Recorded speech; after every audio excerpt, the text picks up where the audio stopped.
Tong quyosh chiqishida ko'ryapsizlarmi? Qanaqa chiroyli. Lekin undan ham chiroyli manzarani hozir ko'rsataman sizlarga. Va!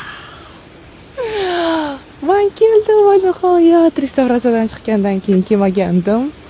Hozir ko'rib mazza qilyapman, ishoninglar. Shunaqa ko'zlarim qolmoqda. Al-Buxoriyga keldim. Juda chiroyli qilishibdi, juda chiroyli qilishibdi. Mana bu yo'llarni eslayman-da, do'konda bu kichkina magazinchalarga o'xshab o'tirishardi yerda. Juda chiroyli. Aytaymi qayerdan bilaman? Men peshkom kelganman Qadr kechasi kuni, agar kim bilsa, shu ro'za vaqtida Qadr kechasi Al-Buxoriyga peshkom kelish nimagadir Samarqand odati bor edi, boshqa joyda ham bilmayman, balkim bilishar bu narsani. Biz ertalab saharlikdan keyin, yo'q, iftorlikdan keyin saharlik vaqtigacha kelar deyishadi.